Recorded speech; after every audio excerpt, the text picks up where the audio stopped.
Astaghfirullah. Bismillahirrahmanirrahim. Assalamualaikum warahmatullahi wabarakatuh.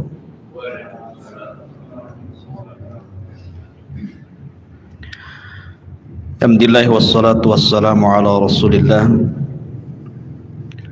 wa ala alihi wa sahbihi wa mawalah wa la hawla wa la quwwata illa billahi wa ba'du.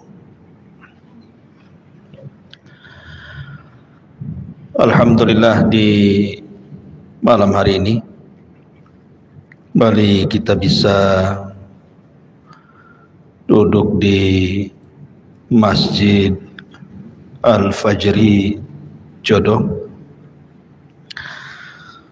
Salawat dan salam kita hadiahkan kepada Rasul kita Nabi besar Muhammad sallallahu alaihi wa ala alihi wasallam.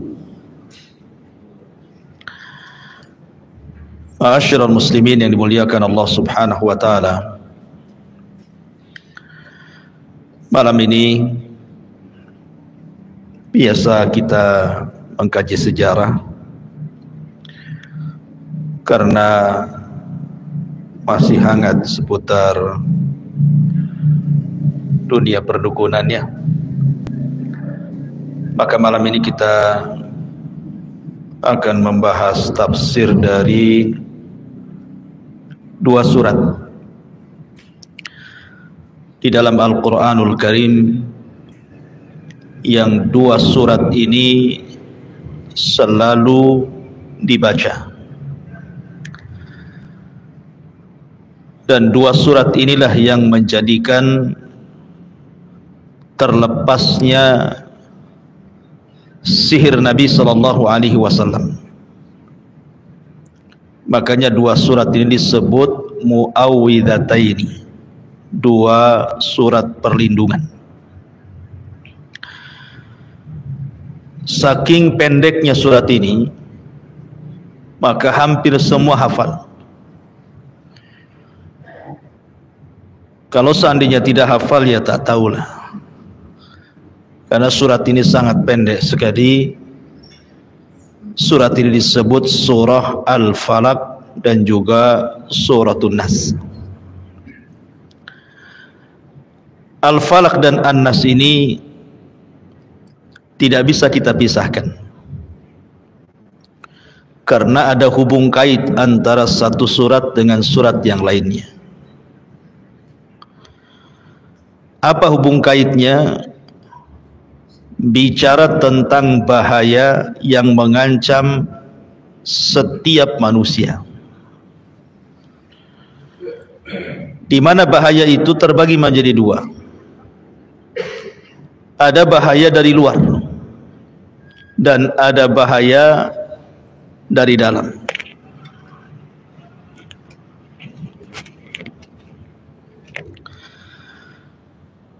Adapun bahaya dari luar tentu dikarenakan ulah syaitan, dan itu ada pada suratul Falaq. Adapun bahaya dari dalam adalah yang ditimbulkan hawa nafsu, dan itu ada pada suratun Nas. Dua-duanya bahaya, karena dua-duanya menimbulkan dua penyakit yang disebut dengan syubhat dan syahwat. Kalau syubhat itu berasal dari syaitan, kalau syahwat itu berasal dari hawa nafsu. Tapi kalau seandainya mana yang lebih bahaya, syubhat ataukah syahwat, maka nanti kita akan temukan jawabannya ketika kita membahas dua surat ini. Kita baca dulu ayatnya. A'udzu billahi minasyaitonir rajim. Bismillahirrahmanirrahim. Qul a'udzu birabbil falaq. Katakan ya Muhammad, aku berlindung kepada Tuhan yang menguasai falak subuh. min syarri ma khalaq, dari kejahatan makhluk yang Dia ciptakan, wa min syarri ghasiqin idza waqab, dan dari kejahatan malam apabila telah gelap gulita, wa min syarri naffatsati fil 'uqad, dan dari kejahatan penyihir-penyihir yang meniupkan pada buhul-buhul tali buhulnya, wa min syarri hasidin idza hasad, dan dari kejahatan orang yang hasad apabila dia hasad. Kemudian Allah Subhanahu wa taala juga mengatakan, qul a'udzu birabbin nas, katakanlah ya Muhammad, aku berlindung kepada Tuhan manusia, Malikin nas, raja manusia, ilahin nas, sesembahan manusia, min syarril waswasil khannas, dari kejahatan bisikan setan yang tersembunyi, alladzi waswisu fi sudurin nas, yang membisikkan kejahatan ke dalam dada manusia, minal jinnati wan nas, dari golongan jin dan manusia. Baik, kita bahas asbab nuzulnya dulu. Sebagian para ulama berselisih pendapat tentang dua surat ini, apakah dia makkiyah ataukah dia madaniyah. Ada yang mengatakan bahwa dua surat ini disebut makkiyah. Kalau disebut makkiyah berarti turun sebelum hijrah. Dasarnya kita tahu bahwa Nabi SAW mendapatkan tantangan luar biasa dalam dakwahnya dari orang-orang musyrik yang berusaha untuk merintangi dakwah Rasul dengan berbagai macam cara. Maka Allah Subhanahu wa taala menjanjikan bahwa Rasul akan dijaga, tidak mungkin disentuh oleh mereka.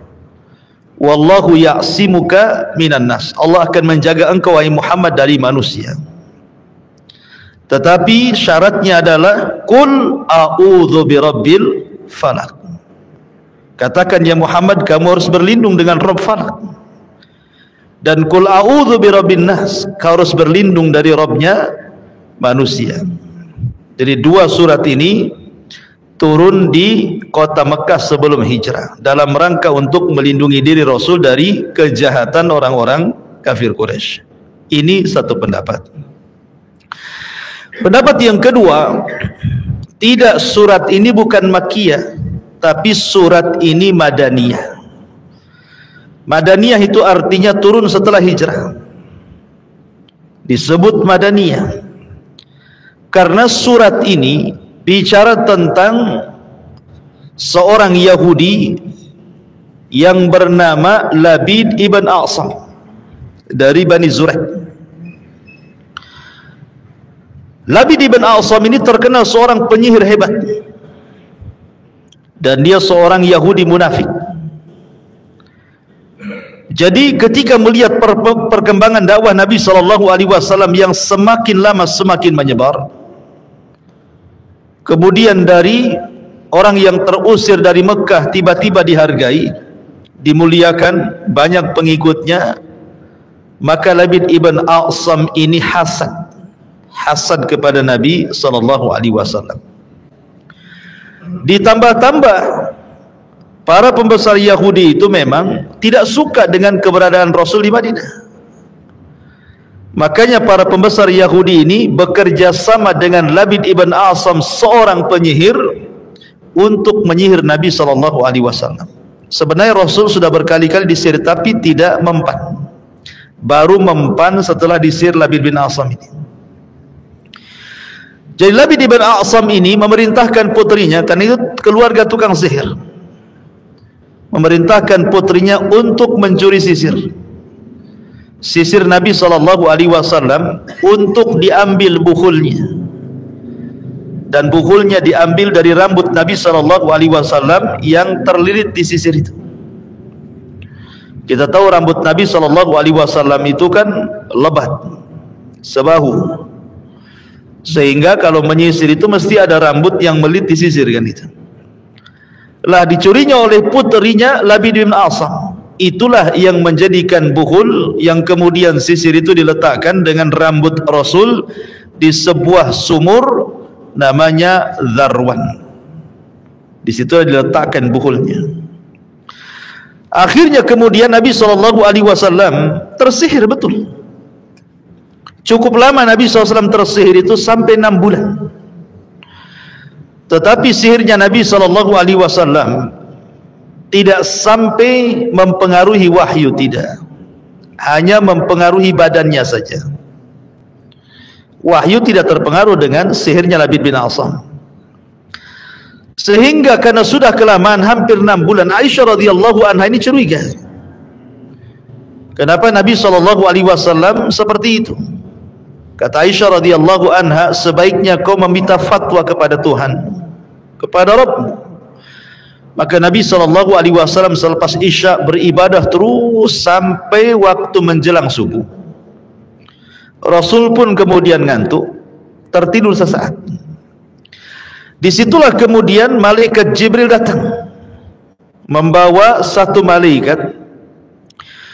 Kemudian berbincanglah dua malaikat ini.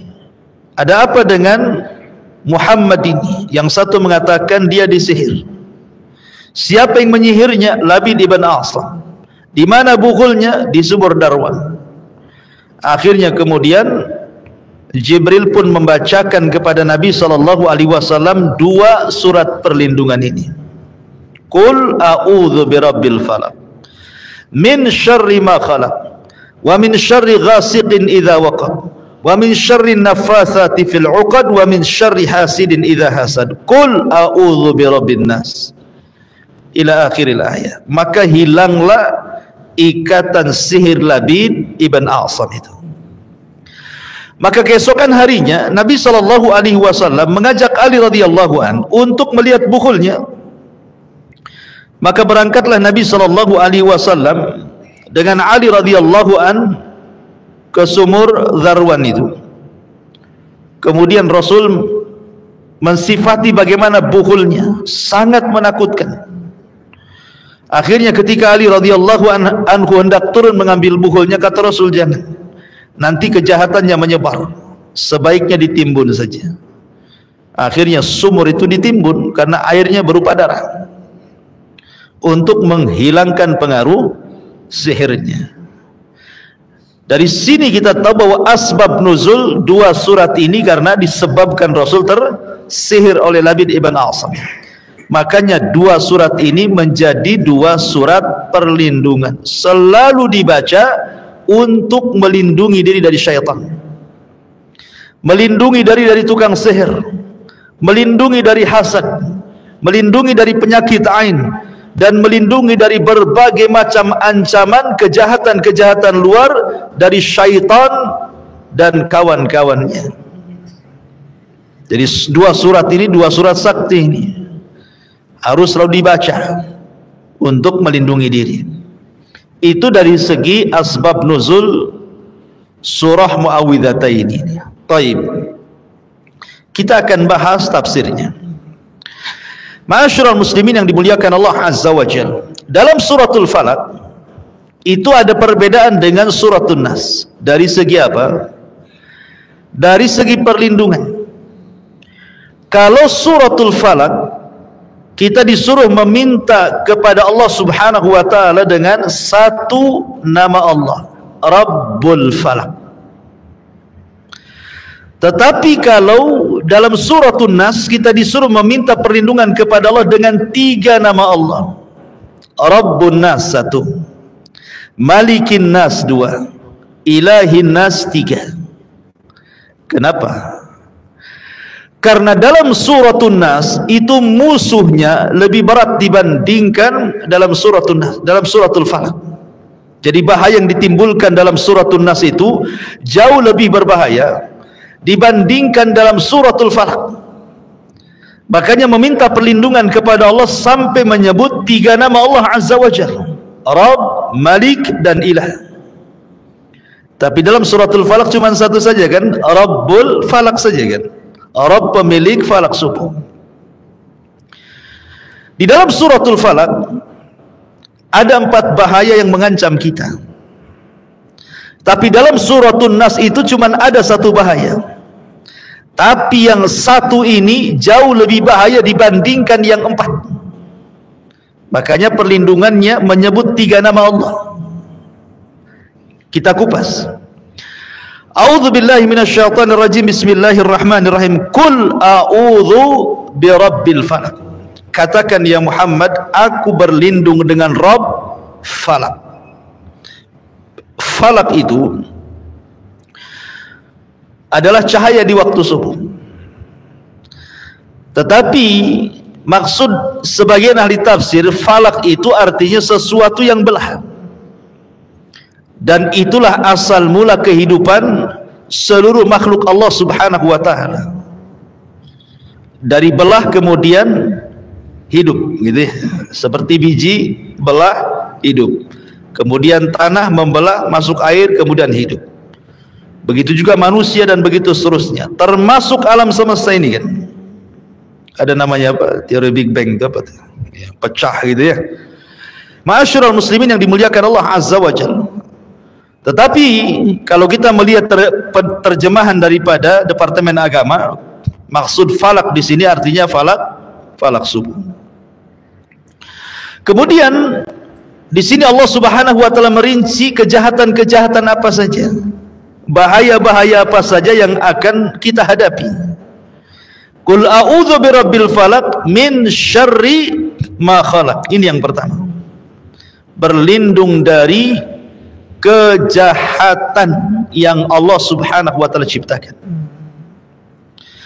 Jadi ketika Allah Subhanahu wa taala menciptakan makhluk itu tidak semua baik. Tidak semua baik. Ada yang jelek, ada yang jahat.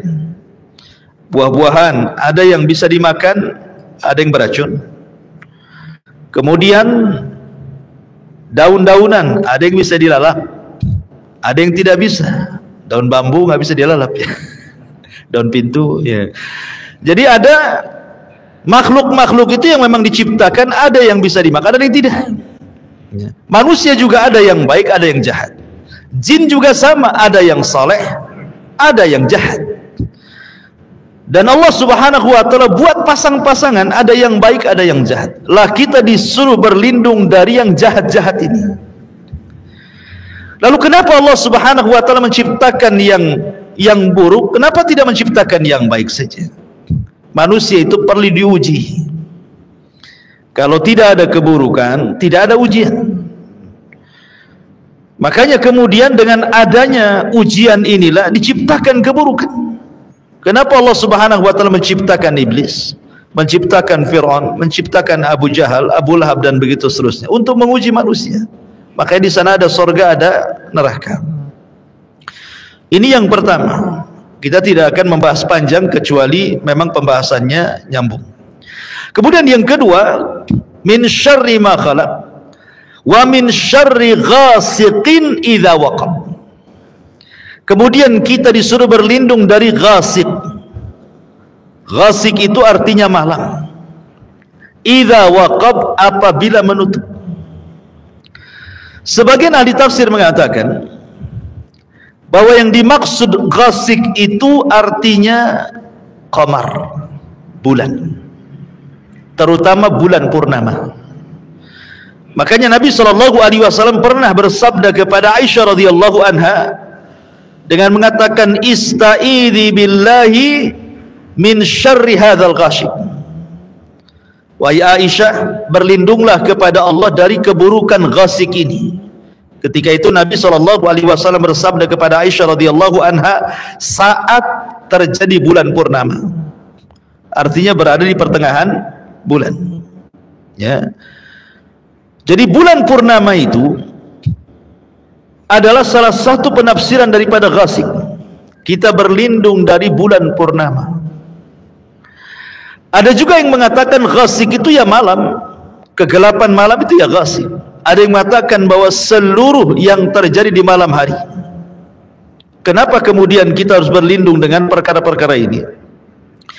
Para ulama mengatakan karena kejahatan di malam hari itu lebih menguat dibandingkan kejahatan di siang hari. Kejahatan di malam hari itu jauh lebih menguat dibandingkan kejahatan di malam hari. Baik bicara sihir. Sihir itu dikirim di malam hari. Ya, orang-orang yang nyantet itu dikirim di malam hari itu. Kemudian dunia-dunia kesyirikan, dunia-dunia maksiat, dunia kemungkaran itu semua di malam hari. Semua di malam hari. Ada di siang hari, tetapi tidak menguat kejahatannya dibandingkan di malam hari. Coba lihat, seperti orang yang merampok, orang yang mencuri di malam hari, orang yang melakukan perzinahan, diskotik dan yang semacamnya di malam hari, ya kan? Kemudian juga binatang-binatang yang berbisa, yang menyakiti manusia juga keluar di malam hari. Termasuk wabah. Wabah itu penyebarannya banyak di malam hari. Termasuk juga dunia santet, perdukunan, sihir, tenung dan yang semacamnya itu dikirim di malam hari. Sehingga kemudian Nabi SAW mewanti-wanti umatnya untuk berlindung dari malam hari, karena malam hari itu kejahatannya luar biasa. Makanya Allah Subhanahu wa taala mengatakan min syarri ghasiqin idza waqab. Ya, kita disuruh berlindung dari ghasik. Lalu kenapa kemudian Nabi SAW juga menasihati Ummul Mukminin Aisyah radhiyallahu anha untuk berlindung dari bulan purnama? Karena syaitan itu menguat itu di pertengahan bulan. Makanya ada sunnah-sunnah yang disunnahkan oleh Nabi SAW untuk mengurangi kekuatan syaitan dengan cara apa? Satu, bekam. Dan itu kan bekam disunnahkan di pertengahan bulan. Ya. Kenapa bekam itu disunnahkan di pertengahan bulan? Untuk merendahkan tensi emosi, supaya setan itu bisa dikurangi kejahatannya, karena setan itu masuk ke badan manusia lewat jalan darah. Fa inna syaitan yajri majra' dam ibni Adam, kata Rasul. Setan itu masuk dari jalan darah. Makanya salah satu metode ruqyah itu dengan cara bekam disedot darahnya, kan itu. Karena setan masuk dari situ. Kemudian yang kedua disunahkan ada namanya puasa ayyamul bidh. Puasa ayyamul bidh, puasa 3 hari. Ya, 13, 14, 15 kan. Itu juga untuk mengurangi, ya, mengurangi kekuatan kejahatan syaitan. Lah itu diantara hikmah kenapa ada 2 ibadah, bekam dan juga puasa sunnah di pertengahan bulan.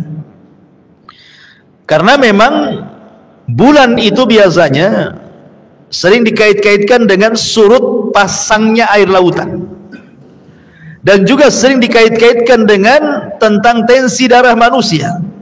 Pertengahan bulan itu banyak orang marah biasa, tensinya banyak tinggi gitu. Makanya suruh puasa. Jadi kalau ada yang marah-marah, tengok, baru tanggal 1 ini belum pertengahan bulan gitu. Udah marah-marah, gimana kalau udah pertengahan? Setruk kamu kan itu ya, tensinya naik. Baik, bismillahirrahmanirrahim. Di sini kita kembali, min syarri ghasiqin idza waqab wa min syarri naffatsati fil 'uqad. Ini yang kita akan bentangkan sedikit karena berkaitan dengan maudhu tema kita malam ini. Min syarri naffatsati fil 'uqad, dari keburukan nafatsat. Dalam bahasa Arab itu ada namanya nafkhun, nafsun, ya, ada nafkhun, nafsun, taflun gitu ya. Kalau nafkhun itu niup tapi tanpa ada ludah. Kalau taflun itu meludah tanpa ada angin. Kalau nafsun itu gabungan dari keduanya, angin ada ludahnya sedikit, itu disebut nafsun namanya. Inilah bahasa nafasat itu. Jadi kalau dukun meniup-niup, ya, itu campur angin, campur ludah. Itu disebut nafathat namanya. Ya. Yang dimaksud di sini min syarrin nafathat itu maksudnya apa? Dukun itu ini kan jiwa-jiwa yang jahat. Dukun itu punya jiwa yang jahat. Dia meniup-niup untuk digabungkan dengan jiwa jahat dari kalangan syaitan. Ketika dua jiwa ini berkumpul antara jiwa jahat sang dukun dengan jiwa jahatnya syaitan, itulah disebut dengan sihir. Ya. Makanya di sini Allah mengatakan min syarrin nafatha fil uqad. Uqad dalam bahasa Arab, makanya akidah itu disebut akidah karena sesuatu yang mengikat di leher. Ya. Jadi akdun itu adalah ikatan. Mungkin bahasa perdukunan itu disebut bukhul. Lah kenapa kemudian sihir itu akan terjadi dan akan mujarab dan akan sampai kepada yang disihir? Itu karena ada 3 uqad. Jadi aqdun minas sahir, wa aqdun minal mashur, wa aqdun minas syaitan. Adapun aqdun minas sahir, ikatan dari yang hendak menyihir karena dia punya azam, punya keinginan kuat untuk melakukan kejahatan. Jadi memang dukunnya ini punya niat jahat untuk menyakiti orang. Kemudian yang kedua, aqdun minal mashur, ikatan akidah orang yang akan disihir ini tidak kuat. Mungkin ibadahnya kurang, ya mungkin jarang zikir, mungkin banyak maksiat gitu ya. Kemudian yang ketiga, aqdun minasyaitan, keinginan kuat dari syaitan juga ingin menyakiti orang yang disihir. Kalau 3 rangkaian akad ini terjadi, maka akan terkena sihir. Ya, jadi harus ada 3 ikatan di sini. Dari sang penyihir memang niatnya jahat untuk menyihir. Kemudian bekerja sama dengan jin yang jahat, memang niat untuk menyakiti orang yang akan disihir. Kemudian orang yang disihirnya pula dia rendah akidahnya, ya, kurang ibadahnya, kurang zikirnya, jahil terhadap ibadah. Maka kalau 3 rangkaian ini ada, cepat orang ini terkena sihir. Lah sihir yang menggunakan bukhul ini sihir yang paling bahaya. Karena tidak semua sihir itu pakai bukhul. Nanti saya akan jelaskan macam-macamnya. Tapi sihir yang paling bahaya itu apabila sudah menggunakan bukhul. Inilah yang dilakukan Labid ibn A'sam kepada Rasul. Menggunakan bukhul, dan bukhulnya biasanya diambil dari orang yang akan disihir. Mungkin kukunya, mungkin rambutnya, mungkin bajunya, mungkin celananya. Ya, makanya kalau antum lagi jemur itu hati-hati itu hilang celana. Jadi bukhul pula. Kok balik lagi gitu. Ya. Jadi dan sihir ini kalau sudah pakai bukhul itu bahaya sekali. Karena kita dituntut untuk menghancurkan bukhul itu masalahnya. Kalau ingin sembuh dari sihirnya, dituntut untuk mencari bukhulnya dan dihancurkan. Baru sihirnya akan terlepas. Makanya kemudian sihir yang paling bahaya ini sihir yang menggunakan bukhul. Sedikit kita akan bicara tentang masalah sihir. Sihir ini ada 2 macam sebenarnya. Ada sihir halal, ada sihir haram. Kok ada sihir yang halal itu? Maksudnya gimana? Sihir halal ini ada 2 jenis. Ada namanya sihrul bayan, dan ada namanya sihrul masma' namanya. Sihir bayan ini maksudnya seperti saya berceramah, ya, antum terpukau dengan ceramah saya, berarti antum tersihir, ya, terhipnotis bahasanya, dengan gaya bahasanya, oratornya, tata letak bahasanya gitu ya. Jadi orang itu terpukau gitu ya, sampai lupa istri, lupa apa nengoknya kan ya. Jadi dia tersihir dengan kata-kata. Tetapi sihir kata-kata pun bisa jadi jahat. Ya, kalau ingin menghipnotis orang, menghipnotis orang datang ke pasar gitu kan, beli belum dibayar, mana kembalinya bu katanya. Akhirnya dia kasih kembalinya, bayar aja belum ya. Kemudian yang kedua, sihir masma', gara-gara mendengar. Dan ini biasanya ada dalam keluarga pasangan suami istri. Nih istri ini lagi masak itu, sebenarnya nggak enak masakannya, asin, kecut gitu, entah apa yang dimasukkan ke masakannya. Tapi suaminya ini memuji dengan pujian yang luar biasa. Oh, kamu ini chef internasional atau apa gitu ya, pokoknya dipuji lah. Akhirnya istri ini terpukau dengan suaminya gara-gara pujian, apalagi sambil mengeluarkan beberapa uang gitu. Langsung terpukau gitu kan. Ini sihir terpuji kayak gini ya. Lah ada namanya sihir haram. Lah ini kita akan bahas. Sihir haram ini sihir yang mengandung kekufuran, sihir yang mengandung kedustaan dan kesyirikan. Dan itu ada 3 macam. Ulama membahas sihir itu ada 3 macam. Ada yang mengatakan ada namanya sihrul abyad, ada namanya sihrul aswad, ada yang mengatakan sihrul ahmar. 3 sihir. Ada sihir putih, sihir hitam, sihir merah. Yang sekarang lagi viral sihir merah sama sihir hitam. Baik. Jadi sihir itu terbagi menjadi 3 ya. Ada sihir putih, sihir hitam, sihir merah. Konon katanya sihir hitam itu memang murni kejahatan. Kalau sihir putih memang untuk kebaikan. Sihir merah ini tengah-tengah. Tetapi ulama membantah istilah seperti ini karena tidak ada sihir kecuali hitam. Semua sihir itu hitam. Tidak ada merah, tidak ada putih, semua hitam. Lah ulama membagi sihir itu kepada 3 macam. Apa itu? 1 disebut sihrun khayali, sihir dalam bentuk hayalan ya.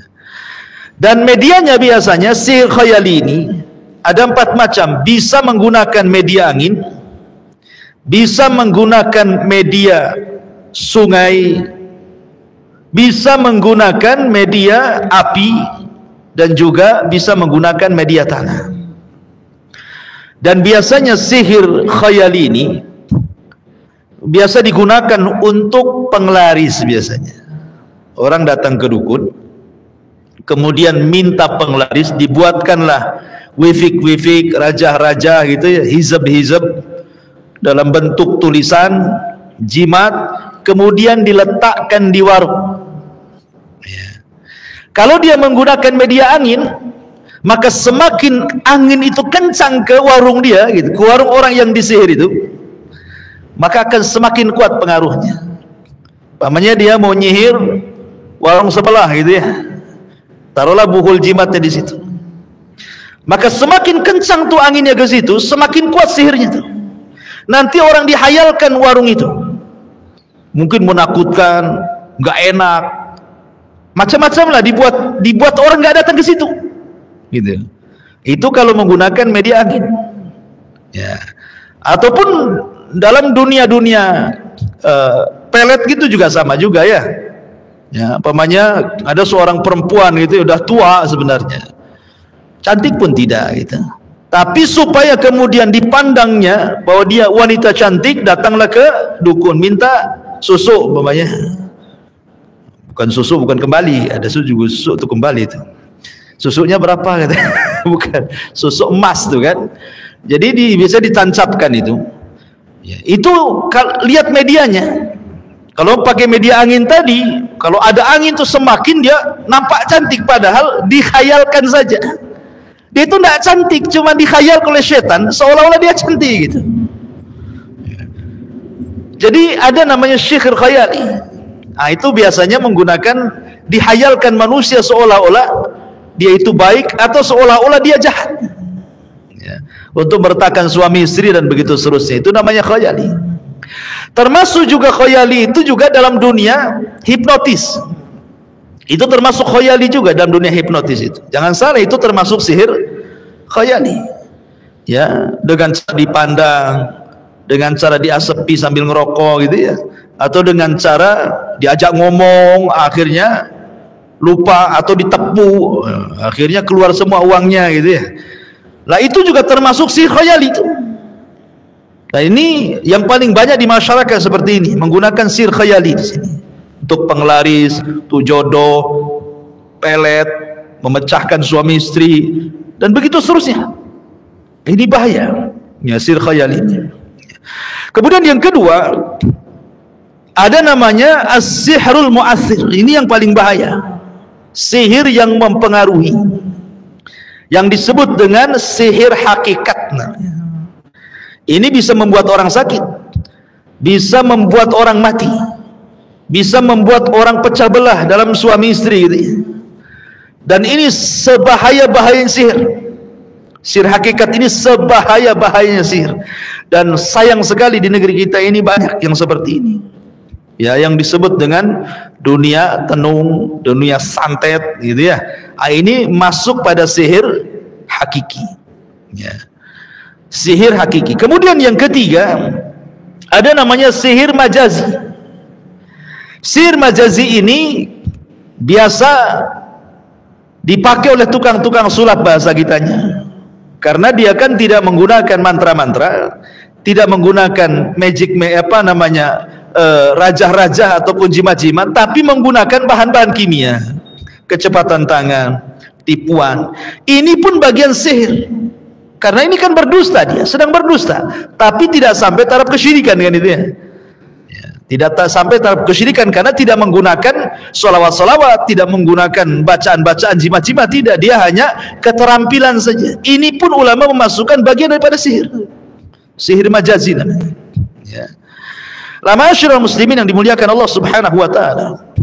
Kenapa dunia sihir ini Nabi Allah Subhanahu wa taala suruh berlindung kita dari dunia sihir ini? Karena memang sihir ini kekufuran, sihir ini kesyirikan, sihir ini kedustaan.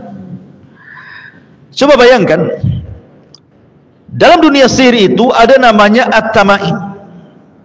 Tamaim ini ya ibarat daripada semacam kertas ya, ataupun kain yang kemudian ditulis wifik-wifik raja-raja ataupun yang semacamnya, atau huruf-huruf hijaiyah yang terputus-putus kemudian disambung-sambung, atau huruf-huruf gitu.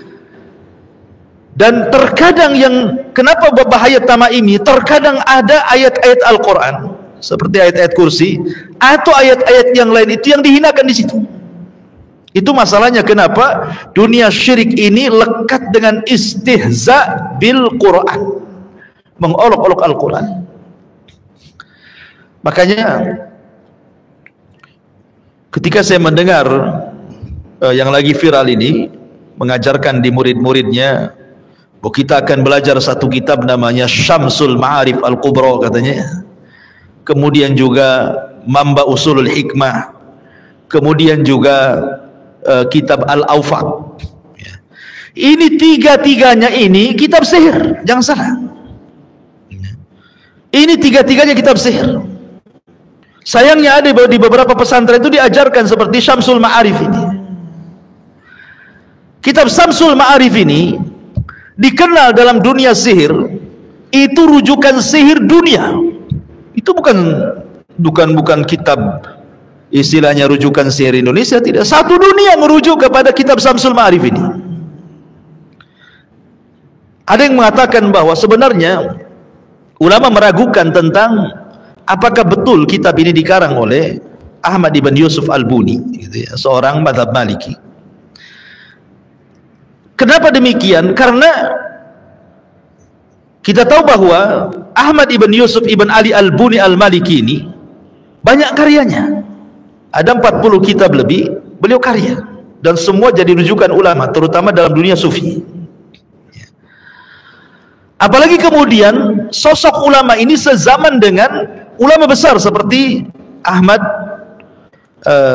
Abul Faraj Ibnu Jauzi, ma'ruf Imam Ibnu Jauzi, pengarang kitab berbagai macam kerohanian ya, Talbis Iblis, Ad-Da'wa dan yang lainnya. kemudian juga Ibnu Asakir seorang ahli hadis. Cuman memang dalam biografinya konon katanya pengarangnya ini di akhir hayatnya dia tinggal di Mesir, kemudian sering merenung ke gunung-gunung. Jadi dia sering merenung ke gua-gua, itikaf di gua, itikaf di bukit, itikaf di gunung gitu ya. Lah sehingga kemudian ulama ini ada yang kemudian mengait-ngaitkan jangan-jangan ketika Syamsul Ma'arif Kubra ini dikarang oleh beliau itu ada komunikasi dia dengan jin, atau mungkin jin mengajarkan ilmu-ilmu tersebut kemudian ditalkinkan kepada beliau, kemudian ditulis, maka muncul ya karya Syamsul Ma'arif Kubra ini. Karena dia suka semedi di atas gunung itu itikaf. Ya, sekali lagi ada yang menduga-duga seperti itu. Ada juga yang sampai sejauh mendugaannya, jangan-jangan kitab itu sebenarnya dikarang oleh jin, oleh raja jin, kemudian dinasabkan kepada ulama ini. Karena kitab aslinya itu dipertanyakan. Kitab asli Syamsul Ma'arif Kubra ini dipertanyakan. Kemana dia? Nusukh aslinya itu. Ada yang mengatakan dibakar sebelum meninggalnya Al-Buni pengarangnya, karena sangat bahaya. Ada yang mengatakan dikubur bersama jasadnya Al-Buni supaya jangan ada yang membacanya. Ada yang mengatakan diambil lagi oleh jin dan disembunyikan. Wallahu alam, ini kan memang banyak ditulis seperti itu ya. Intinya bahwa apapun ceritanya, kitab Syamsul Ma'arif ini masalahnya, saya teringat dengan perkataan Syekh Shalih Fauzan hafizahullah taala. Dia mengatakan bahwa sebuah kebatilan itu kalau disodorkan langsung kepada manusia 100%, tidak ada manusia yang menerimanya. Tapi kalau kebatilan itu kemudian dicampur aduk dengan kebenaran 50%, kebatilannya 50%, kemudian diaduk, kemudian tercampurlah hak dan yang batil, kemudian disodorkan kepada manusia, pasti manusia akan mengambilnya. Kenapa? Karena disangkanya hak padahal batil. Ya kan? Lah dalam kitab Syamsul Ma'arif itu begitu. Memang di situ isinya sih bagus, mukaddimahnya bicara tentang asma Allah, nama-nama Allah, kemudian dibahas surah Al-Fatihah, ayat kursi dan banyak masalahnya ya. Tetapi masalahnya dijelaskan juga dalam kitab itu tentang nama-nama jin, bagaimana cara menghadirkan jin, bagaimana cara menundukkan malaikat, bagaimana cara thariqah sihir, bagaimana tukang sihir ketika beraksi sihirnya, bagaimana juga cara terhindar dari sihir, semua ada. Kemudian di situ juga dikarang dalam kitab itu juga ada kalimat-kalimat yang tidak bisa dipahami, ya, huruf-huruf dan begitu seterusnya. Ya. Lah ini masih aja di negeri kita ini, di pesantren ada yang mempelajari kitab ini. Ini kitab sihir, jangan dibeli. Ya. Yang kedua ada namanya kitab Al-Awfaq. Kitab Al-Awfaq ini dinasabkan kepada Imam Ghazali. Imam Ghazali tidak pernah mengarang kitab Al-Awfaq. Kenapa dalam mukaddimah kitab Al-Awfaq ini ada perkataan yang diambil dari pengarang kitab Syamsul Ma'arif, Al-Buni.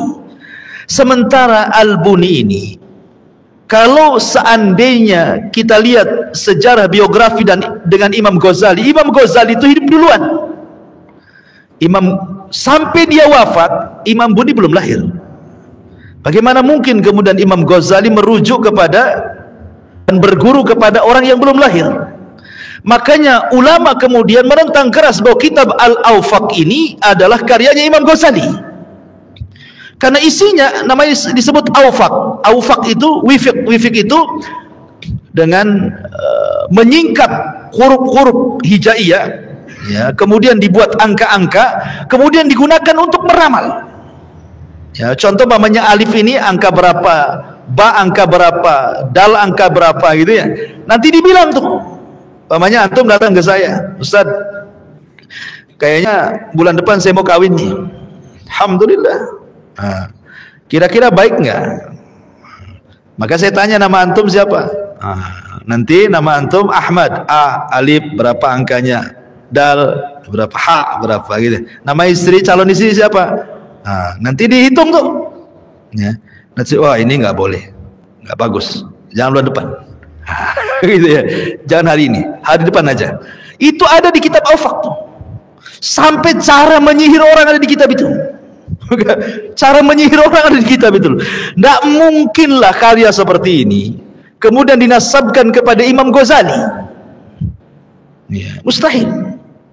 Apalagi kemudian dalam kitab Mamba Usul Hikmah dan kitab-kitab lain banyak sebenarnya. Dan sayangnya kemudian juga dipelajari di beberapa pesantren gitu.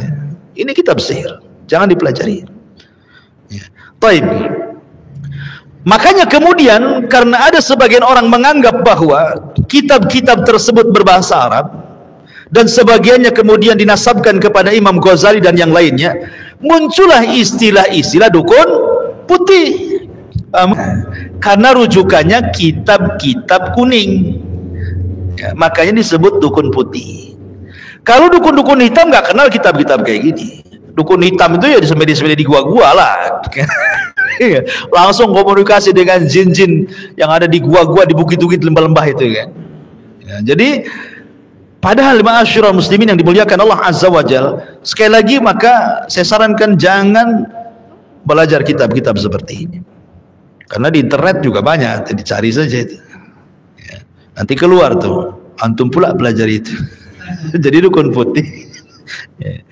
Ma'asyiral muslimin yang dimuliakan Allah Azza wa Jalla, intinya kembali kepada pembahasan min syarri naffatsati fil 'uqad. Dari hembusan-hembusan, tiupan-tiupan tukang-tukang sihir yang disihirkan ke buhul.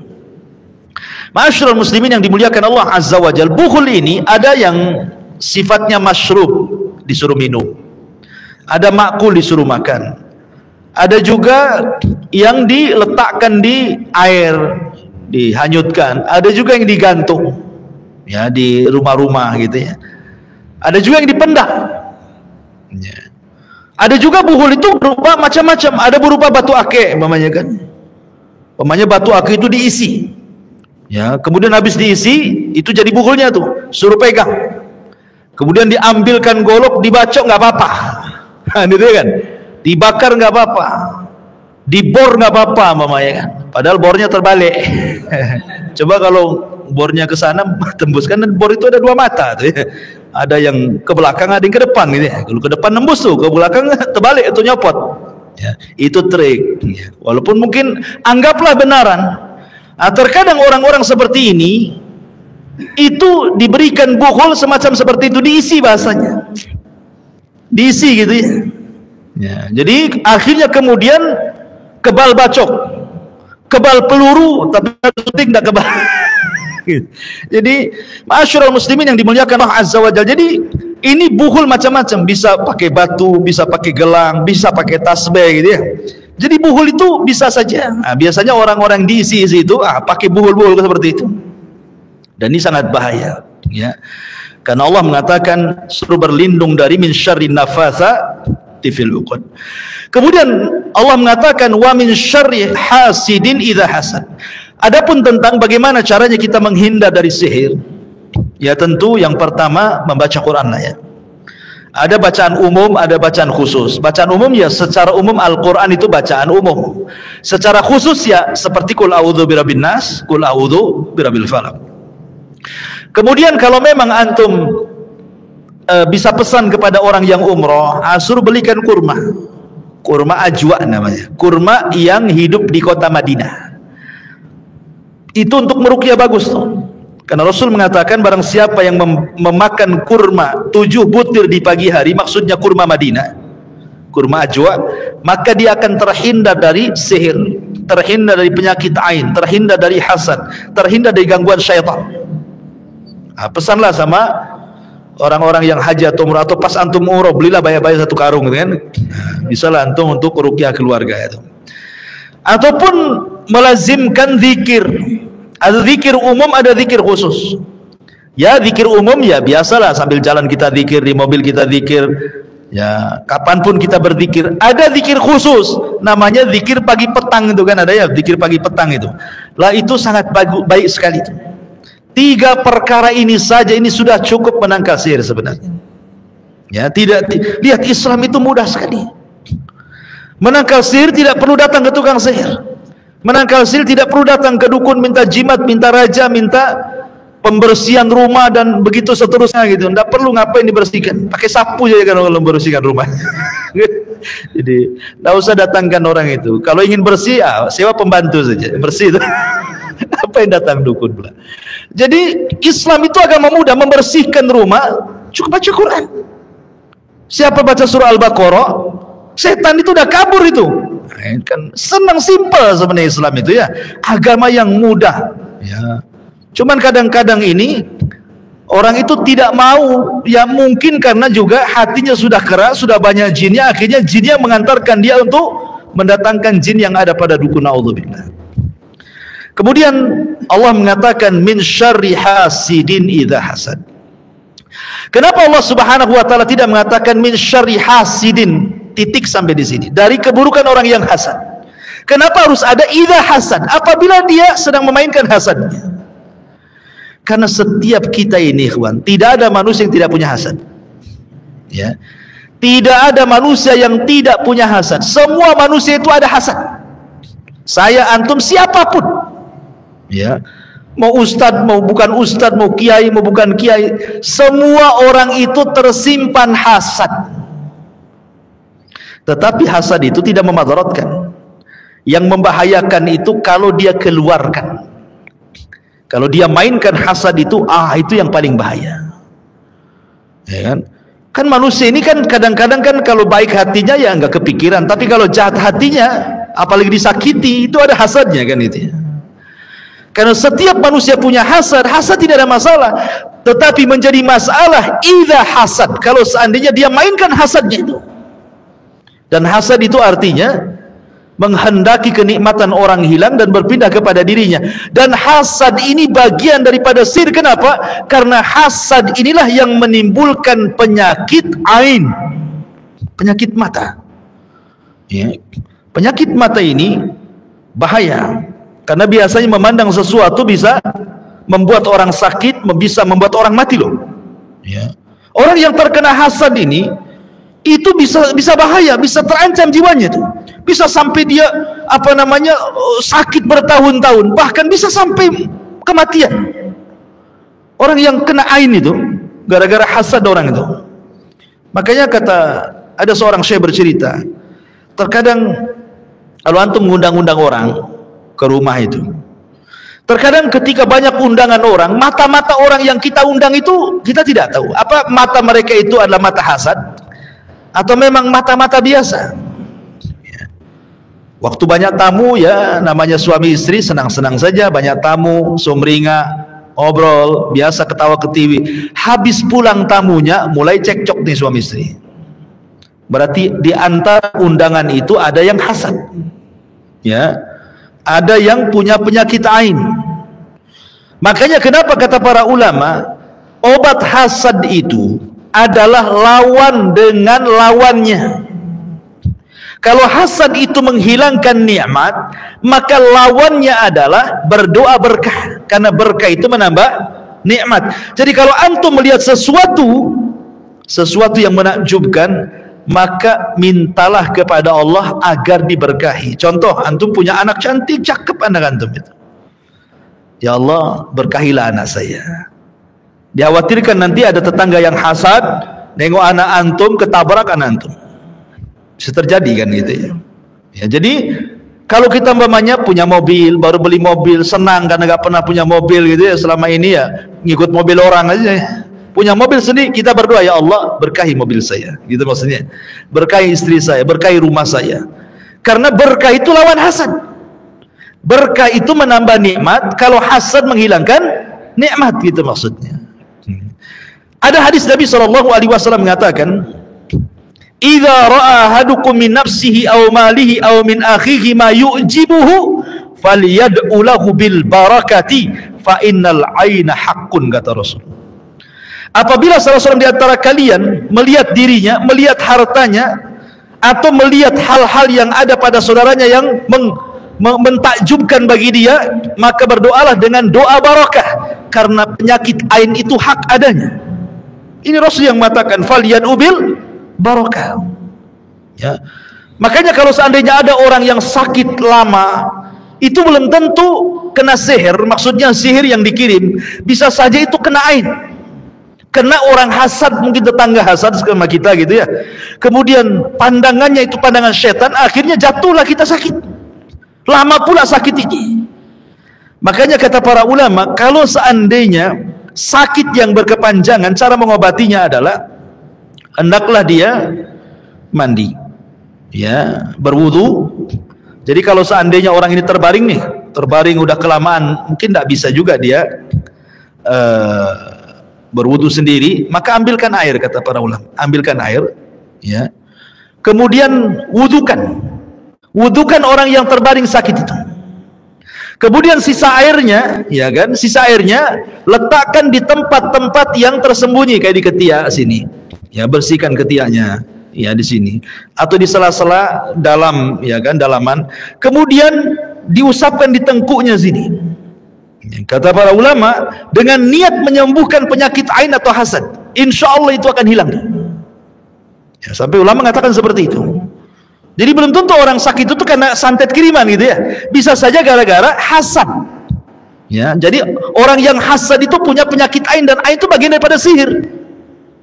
Ya, bagian daripada sihir, jiwa dia yang jahat itu kemudian bekerja sama dengan syaitan yang ada pada matanya, kemudian syaitan itu menyakitinya gitu maksudnya. Itulah penyakit ain. Makanya kita berlindung dari penyakit ini, penyakit ain ini. Ya, lebihnya ya sebagaimana tadi ya, baca Quran, berzikir gitu ya, yang ma'ruf lah untuk menghindarkan diri dari syaitan. Lah ini yang disebut dengan akhtarus sab'ah di sini. Bahaya 4 perkara, semua kan cerita luar nih. Ya.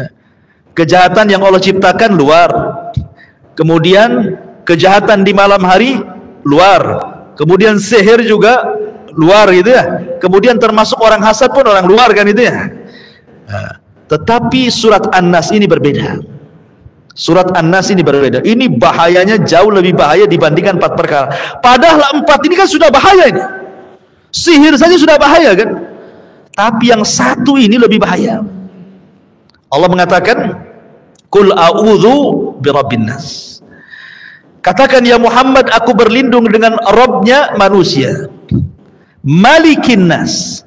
Kalimat Malik ini kalau dalam surah Al-Fatihah, Maliki Yaumiddin, itu dibaca 2 kan, bisa dipanjangkan mimnya, Maliki Yaumiddin atau Maliki Yaumiddin. Ada 2 bacaan, boleh dua-duanya. Cuman dari segi arti berbeda, walaupun intinya ke arah sana.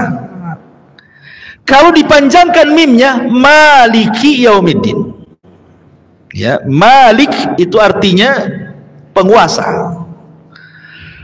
Penguasa segala sesuatu yang bersifat kebendaan, ya, yang bersifat kebendaan itu semua milik Allah. Badan kita, rumah kita, semua milik Allah. Bumi ini milik Allah, ya. Tapi kalau dipendekkan mimnya, Maliki Yaumiddin, artinya di situ penguasa perintah. Jadi yang berhak memerintahkan itu Allah. Di dunia kita bisa merintah. Mungkin atasan bisa merintahkan bawahan, suami bisa merintahkan istri, anak-anak dan begitu seterusnya ya. Atau di dunia antum bisa memiliki segalanya. Antum bisa, ini mobil saya, ini tanah saya, ini rumah saya. Nanti pada hari kiamat dua-duanya tidak ada kecuali Allah. Baik benda ataupun perintah. Itu arti Malikin Nas, ya. Nanti pada hari kiamat ketika kita dibangkitkan, kata Nabi SAW, yukhsarun nas yaumal qiyamah khufatan uratan ghurlan buhman, kan itu. Manusia dibangkitkan tidak dikhitan, tidak pakai sandal, kemudian telanjang bulat, tanpa berpakaian, dan tidak ada harta di badan. Lalu apa yang dimiliki? Tidak ada yang dimiliki. Kemudian perintah, ketika umpamanya saudaranya lari, apakah kita bisa merintahkan anak lari dari orang tuanya? Yauma yafirul mar'u min akhi wa ummihi wa abi wa sahibatihi wa bani likulli imri'in yauma idzin sya'nun yughni, kan itu. Saudara lari dari saudaranya, orang tua lari dari anaknya, dan begitu seterusnya. Apa kita memerintahkan anak kita pada hari kiamat? Tidak bisa. Karena yauma la tamliku nafsun li nafsin syai'a wal amru yauma idzilillah. Ingat, al amru, perintah itu pada hari itu hanya milik Allah. Malikin nas, ya. Kemudian ilahin nas, sesembahan manusia. Di sini kita berlindung dari 3 perkara, dari 3 nama Allah, Rabbun nas, Malikin nas, Ilahin nas. Untuk apa? Ya, min syarril waswasil khannas. Ma'asyiral muslimin, apa sih waswasil khannas itu? Sebagian ahli tafsir mengatakan bahwa waswas itu, al-khannas itu adalah anak daripada iblis. Dia ada ceritanya ya. Ini memang ada yang mengatakan nih kisah Israiliyat, tapi kita baca saja karena dicantumkan oleh ahli tafsir. Jadi ada satu kisah. Setelah kemudian Adam dan Hawa ini ke bumi, maksudnya diturunkan dari sorga ke bumi, maka iblis ini berusaha untuk menggoda Adam tapi tak bisa. Makanya dia hanya bisa lewat Hawa, lewat perempuan. Ya, makanya laki-laki itu tidak mudah tergoda, perempuan yang mudah tergoda. Makanya biasanya nih, hati-hati, makanya milih istri itu atau didik istri itu yang baik, karena ada istri-istri itu kalau mempengaruhi suami lebih cepat dibandingkan suami mempengaruhi istri. Contoh kata istrinya, "Bang, istri tetangga itu, oh masya Allah, gelangnya banyak bang, kakinya pun ada gelangnya tuh." Kata suaminya, ya cuek-cuek aja kan, awal cuek-cuek, besoknya ngomong lagi, "Tengoklah bang," katanya. Nah, mulai terpengaruh dia, ya kan? Nanti besoknya ngomong gitu lagi kan, stres akhirnya, kan gitu ya, mulai stres. Ya sudah, nanti abang belikan. Rupanya beli gelang besi gitu ya, dicat kuning, hari katanya. Kena prank. Artinya bahwa biasanya pengaruh itu banyak dari istri. Jadi iblis ini karena tidak bisa menggoda Adam, datang ke Hawa, membawa anaknya. Ya, anak iblis itu namanya Khannas, waswasil khannas. Siapa Khannas? Ini Khannas itu anaknya iblis. Dia bawa anaknya dan mengatakan, "Ya Hawa, ini ada anak, tolong kau rawat." Ya. Akhirnya kemudian iblis ini pergi. Senanglah Hawa ini ada anak kecil. Maka kemudian Adam datang dan mengatakan, "Ma hadza ya Hawa?" Anak siapa ini? Ya. Kemudian Hawa mengatakan, "Tadi ada orang mengantarkan anak, suruh merawat, aku rawat." Ya. Kemudian kata Adam, "Ini anak iblis. Alam aqul laki la tuti'ihi fi syai'in huwa alladhi ghirna hatta waqa'na fil ma'siyah." Kata Adam, "Kamu kan sudah tahu, pasti itu si iblis. Bukankah sudah kukatakan jangan mentaati dia? Gara-gara dia," kata Adam, "akhirnya kita terjerumus kepada kemaksiatan." Akhirnya kemudian anak itu diambil sama Adam, kemudian dimutilasi jadi 4, potong-potong jadi 4, nah, dilempar. Ya. Datanglah iblis kepada Hawa nyari anaknya. Ya. Kata iblis, "Mana anak saya?" Kata Hawa, "Sudah dibunuh sama Adam, dipotong-potong." Akhirnya kemudian iblis memanggil-manggil anaknya. Kemudian tiba-tiba anaknya datang lagi, hidup lagi, datang lagi. Ya. Kemudian diserahkan lagi kepada Hawa, "Tolong rawat anak ini," katanya. Maka Adam datang lagi, marah lagi. Akhirnya kemudian Adam marah, dibakarnya kemudian anak itu. Iblis datang lagi, dipanggil lagi, hidup lagi anak itu, datang lagi. Akhirnya kemudian ketika iblis mengatakan kepada Hawa, "Rawatlah anak ini," Adam akhirnya marah, dimakan akhirnya anak itu. Dimakan sama dia. Ya. Ketika iblis mengatakan, "Mana anak saya?" Kata Hawa, "Dimakan sama Adam," katanya. Ya. Itu yang saya mau, katanya. Pas dipanggil-panggil, kedengaran pula di perut Adam. Kenapa iblis mengatakan itulah yang saya mau? Biar anak itu tetap bersarang di perut Adam. sehingga dia akan memberikan was-was kepada Adam dan turunannya. Ya, itulah yang disebut dengan qarin. Ya, tapi sekali lagi ini kan kisah Israiliyat.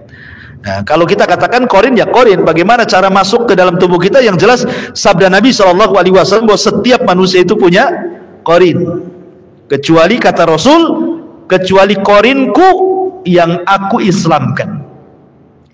Kalimat aku islamkan ini ada dua penafsiran. Apakah yang dimaksud Rasul mengislamkan qarin dari kalangan jin sehingga dia masuk Islam? Ataukah yang dimaksud aslam di sini artinya bukan masuk Islam tetapi ditundukkan, jadi satu, dia tetap kafir tapi tidak bisa apa-apa dengan Nabi, tidak bisa menghembus-hembuskan kejahatan, itu maksudnya. Ada dua penafsiran, maksudnya ditundukkan, atau dalam penafsiran yang lain maksudnya betul-betul dia masuk Islam. Berarti kalau memang ditafsirkan masuk Islam, satu-satunya qarin yang masuk Islam adalah qarin Nabi. Ini pula bantahan kepada dunia perdukunan, karena biasanya mereka selalu mengatakan ini dari qarin saya sudah muslim dari Hong Kong, qarin kamu kafir lah kan itu. Ada lagi nih bisikan Allah, bukan bisikan Allah, bisikan setan itu qarinnya itu kan. Ada dukun tuh, kenapa kamu bisa meramal? Karena saya selalu bersalawat sedikit, datanglah bisikan Allah. Oh, hebat kali Allah bisikin dia. Yang bisikin kamu itu ya setan itu qarinnya itu. Ya. Jadi ada yang mengatakan khannas di situ artinya kisah ini, tapi sekali lagi ini kisah Israiliyat yang tidak perlu dipercaya. Tetapi ada juga yang mengatakan, kata Qatadah Ibn Di'amah, apa sih khannas itu? Yang kita harus disuruh berlindung dari waswas al-khannas ini.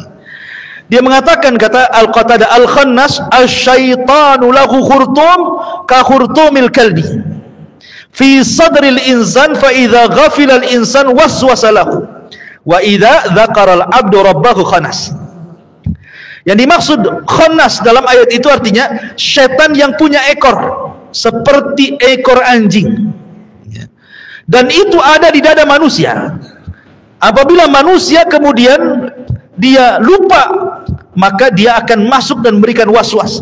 Tapi kalau dia mengingat Robnya, maka dia akan menyingkir dari dadanya. Jadi setan yang punya ekor, punya buntut seperti buntut anjing, kata Imam Qatadah rahimahullah. Ada juga yang mengatakan setan ini ra'suhu ka ra'sil hayyah, kemudian wadi ra'si ala thamratil qalbi, jadi kepala setan ini seperti kepala ular. Jadi kepala ular yang kemudian diletakkan di sebelah kanan hati manusia. Apabila dia ingat kepada Allah, setan akan lari. Tapi kalau dia kemudian tidak mengingat Allah, maka akan kembali memberikan was-was. Ya. Wallahu alam, ini kan penafsiran. Yang jelas bahwa was-was al-khannas di sini, was-wasil khannas adalah was-was itu bisikan, baik dalam berupa suara yang tidak didengar kecuali dia, ya, ataupun memang bisikan dalam hati yang memerintahkan untuk berbuat jahat. Setiap bisikan-bisikan untuk berbuat jahat itulah disebut was-was, ya, disebut was-was. Dan kita bisa rasakan itu was-was itu kan. Ya, antum nih mau datang ke pengajian, malas, itu was-was tuh. Ya, antum sudah sediakan tuh uang banyak untuk sedekah tuh ke masjid ya kan. Besoknya datang istrinya, bang, kulkas belum dibeli. Was-was tuh, hati-hati tuh, karena was-was itu juga dari setan dan dari manusia. Manusia itu bisa jadi istri antum juga. Ngasih was-was sama antum tuh. Setan juga itu istri antum tuh. Setan dari kalangan manusia, ya. Jadi ngasih was-was nih, jangan sedekah, jangan sedekah, akhirnya nggak sedekah, ya. Jadi di sini was-was itu artinya bisikan-bisikan baik, suara yang tidak ada orang dengar kecuali dia. Ya, kok ada bisikan-bisikan setan itu ya. Ataupun mungkin bisikan-bisikan yang masuk di dada. Masuk di dada. Makanya di sini bahasanya fi sudurin nas, di dada manusia, bukan di hati manusia. Dada ini sarangnya hati. Ya, Allah tidak mengatakan membisik di hati, tapi di dada. Dada ini lebih luas dibandingkan hati kan. Sebab kalau was-was masuk kepada dada, sempit hati ini, menyempitkan hati. Ya, makanya kemudian kenapa kemudian Was-was ini penyakit yang paling bahaya dalam manusia karena tidak bisa dihilangkan dalam badan. Kalau setan, antum baca Al-Baqarah lari, jin-jin itu kan lari ya. Atau orang yang nyihir kita, mungkin kita bisa berzikir, baca Quran, insya Allah mungkin akan balik tuh sihirnya gitu ya. Kita bisa atasi musuh-musuh luar tadi kan. Atau orang yang hasad tetangga, pindahlah rumah ya. Pas pindah pula yang tetangganya pindah pula di sini, loh ini kamu lagi di sini. Artinya kita bisa menghindar kemana saja kan kalau ada orang hasad kan itu ya. Bisa dihindari lah kalau bahaya-bahaya luar kayak orang hasad, bahaya apa namanya ghasib dan yang lainnya. Tapi kalau was-was yang memerintahkan kepada keburukan yang disebut dengan hawa nafsu itu tidak bisa dihilangkan. Bagaimana cara menghilangkannya? Antum datang ke rumah sakit, dok tolong keluarkan jantung saya dok, ini sarangnya hawa nafsu ini, mati atau kalau nggak ada jantungnya ya. Jadi karena tidak bisa dihilangkan, hawa nafsu itu hanya bisa ditekan ya kan. Hawa nafsu itu hanya bisa ditekan, kata Rasulullah. Orang yang kuat itu bukan orang yang pandai bergulat, tetapi orang yang bisa menekan hawa nafsunya. Hawa nafsu itulah dari was-was setan tadi, hanya bisa ditekan, tidak bisa dihilangkan. Makanya kenapa bahaya? Karena nggak bisa dihilangkan, masalahnya ada pada diri kita semuanya. Makanya Nabi SAW itu berusaha untuk jangan sampai menimbulkan was-was. Contoh nih, suatu malam Nabi SAW sedang i'tikaf, kemudian Sofia datang. Kemudian Nabi SAW ngomong di teras masjid dengan Sofia berdua, gelap-gelap. Datang sahabat, tiba-tiba kemudian laju, kemudian lari dia kan. Kata Nabi SAW, kenapa sahabat ini lari? Maka Rasul mengatakan, tunggu dulu, jangan kalian lari ala rislik, tunggu, pelan-pelan. Ini wanita di samping saya, Sofia, istri saya. Kemudian sahabat ini mengatakan, subhanallah, tidak mungkinlah kami suudzon kepadamu ya Rasulullah. Kata Rasul, tidak, setan itu masuk di jalan darah. Ya, bisa saja engkau ngomong sekarang begitu di luar, Nabi sama siapa lagi? Gitu ya. Makanya Rasul supaya jangan was-was, jangan datang was-was setan kepada sahabat itu, langsung dihentikan. Jangan curiga, ini istri saya Sofia. Gitu ya. Bagaimana Nabi SAW? Jangan sampai was-was. Makanya kenapa Islam melarang tidak boleh kalau antum bertiga, yang dua ini bisik-bisikan dengan bahasa daerah, yang satunya tidak paham. Ini ada dua orang Padang, satu orang Jawa. Orang Jawa tak paham bahasa Padang, orang Padang ngomong Padang. Yang Jawa ini diam saja, jangan-jangan ngomongin saya ini kan. Padahal lagi bisnis dia, lagi ngomongin warung ya. Makanya Rasul itu berusaha jangan sampai setan masuk di situ, menghilangkan was-was ya. Atau ketika Nabi SAW sedang ada tamu di rumah, tiba-tiba salah satu, ketika itu Rasul sedang diistri Aisyah radhiyallahu anha, arti itu jatah Aisyah Ummul Mukminin radhiyallahu anha kan. Datanglah istri yang lain bawa makanan, Aisyah cemburu, ini kan bagian saya. Itu soal masak ini kalau orang poligami sensitif ya. Diambil piringnya, dijatuhkan, coba dijatuhkan di depan tamu ya. Kalau antum di posisi Nabi, apa habis selesai tamu antum bisa bantai istri antum? Maluin saya aja kamu kan itu ya. Tapi Rasul berusaha untuk menghilangkan was-was di hadapan para sahabat dengan mengatakan apa? Gharatkum ummukum, istri ibu kalian sedang cemburu, biasalah, supaya jangan ada macam-macam. Kalau seandainya Rasul tidak ngomong gitu, sahabat pergi, sahabat ngomong-ngomong tuh, jangan-jangan Rasul lagi bertengkar gitu kan. Supaya jangan ada was-was, maka sebelum pergi Rasul ngasih dulu, supaya kenapa? Ditutup pintu was-was setan itu sama Nabi lah, harusnya seperti itu. Makanya kenapa kemudian kalau seseorang, ada saudara kita melakukan kesalahan, berikan uzur berapa kali? 70 kali uzur kan itu. Jangan langsung diponis. Terkadang saudara kita ini punya salah, langsung diponis, langsung diviralkan. Kasih uzur dulu. Oh, boleh jadi lagi begini, boleh jadi lagi begitu. Nah, pokoknya kita antum bertetangga nih. Kemudian sebelah ini kok prang-preng kayak orang lempar-lemparan piring kan gitu ya. Antum jangan kepikiran macam-macam. Oh, lagi bertengkar, enggak. Oh, mungkin lagi bawa piring jatuh gitu. Tapi kok banyak? Mungkin piringnya banyak. Pokoknya buat uzur aja lah. Nggak usah macam-macam mau tanya ke situ, maksudnya. Itu supaya jangan was-was setan masuk di situ ya. Begitulah Islam. memberikan uzur, jangan sekali, sampai 7 kali uzur, 70 kali uzur tuh, supaya jangan was-was masuk. Seperti itulah Islam mengajarkan, jangan sampai was-was masuk, kan ini bahaya ya. Kemudian Allah Subhanahu wa taala mengatakan was-was ini timbul dari dua arah, minal jinnati wan nas, bisa dari jin yang jahat ya, ataupun dari manusia. Antum berkawan dengan kawan-kawan yang jahat. Makanya kata para ulama, cukuplah 40 hari antum berkawan dengan orang jahat, pasti antum jadi jahat. Gak usah 40 hari, gak usah bulan-bulan, 40 hari antum berkawan dengan orang jahat, jadi jahat antum ya. Karena kawan-kawan jantung ngompori antum. Termasuk juga orang dekat istri itu, kadang-kadang dia jadi was-was itu, dan dia jadi setan dari kalangan manusia itu. Kalau pas dapat istri yang tidak soleha, habis antum. Hari-hari diwaswasi sama istri itu, dibisiki, jadi jahat antum jadinya kan.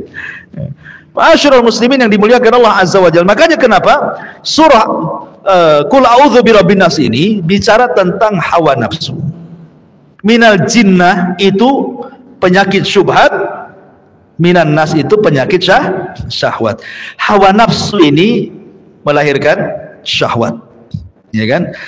Berarti Qul a'udzu birabbin nas bicara tentang hawa nafsu, bicara tentang penyakit syahwat. Kalau Qul a'udzu birabbil falaq ini bicara tentang musuh dari luar, dari setan, berarti bicara tentang syubhat. Makanya kalau dua penyakit ini ada pada badan antum, antum paling celaka. Kenapa? Dua penyakit ini yang merusak, karena syahwat merusak akhlak, syubhat merusak agama. Kalau agama dan akhlak rusak, jadi apa antum? Coba kan? Kalau masih mending lah, mungkin dia tidak sholat, akhlaknya masih bagus, masih ada yang dipuji, masih mendingan dia punya akhlak walaupun tak sholat. Itu sholat jelek akhlaknya ya. Atau sebaliknya ya. Tapi kalau dua-duanya sudah nggak sholat, kurang ajar, jadi apa? Kan itu ya bahasanya kan. Kalau dua-duanya hilang, makanya Rasul mengatakan, idza ja'akum man tardawna dinahu wa khuluquhu fazawijuhu. Kalau ada laki-laki yang meminang putrimu, baik agamanya, baik akhlaknya, nikahkan cepat sama dia. Kalau tidak, celaka anakmu. Rasul mengatakan agama dan akhlak nggak bisa dipisah tuh ya. Karena yang merusak agama ini adalah syubhat, yang merusak akhlak adalah syahwat. Dan dua penyakit bisa disembuhkan dengan dua surat ini, Qul a'udzu birabbil falaq dan Qul a'udzu birabbin nas. Jadi dua surat ini sebenarnya surat luar biasa, surat sakti ya, bisa melindungi dari semua kejahatan. Wallahu a'lam bishawab. Inilah diantara rahasia di balik surah Muawwidzatain ini, mudah-mudahan ada manfaatnya. Subhanakallahumma bihamdika asyhadu an la ilaha illa anta astaghfiruka wa atubu ilaik. Allahu ta'ala alam. Assalamualaikum warahmatullahi wabarakatuh.